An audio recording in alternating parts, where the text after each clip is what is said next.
एमपीएससीच्या C60 मध्ये 2019 मध्ये आलेला प्रश्न आहे. तसा फक्त टेक्निक बघा. 4 उमेदवार आहेत. थोडंसं लक्ष द्यायचं काय म्हणायला लागला प्रश्न. नुकत्याच पार पडलेल्या सरपंचाच्या निवडणुकीत कोणाच्या निवडणुकीत सरपंचाच्या 4 उमेदवारांपैकी एकूण मत मिळवली. एकूण मते आहेत किती आहेत? 972. एकूण मते किती?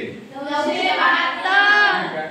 जिंकलेल्या व्यक्तीला मिळालेली मते त्याच्या विरोधकापेक्षा अनुक्रमे 52, 78 म्हणजे पहिल्यांदा 52 पुन्हा 78 आणि 102 ने अधिक आहेत. ठीक आहे. मग आता 4 उमेदवार आहेत आपले. एक 2 3 4 उमेदवार. ठीक आहे. या उमेदवाराला पहिल्याला किती कमी मिळायला लागले असतील अनुक्रमे? पहिला x आहे, दुसरा x वजा 52, तिसरा x वजा 78 आणि चौथा x वजा 102. या सगळ्याची मिळून सगळ्याची जर बेरीज केली आपण x ची याची सर्वांची या सगळ्यांची बेरीज जर केली पाय x 4x होत आहे. आणि याची आता बेरीज करूया. 2 आणि 8 10 2 12 2 1 आणि 5 6 6 7 किती वेळा लागले?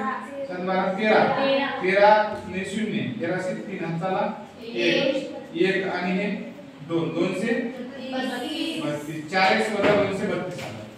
4x वजा 2 से 32 बरोबर. सगळी मत किती आहेत? 972. 4x बरोबर 972. हे वजा वाला तिकडे गेल्यावर प्लस वाला 232.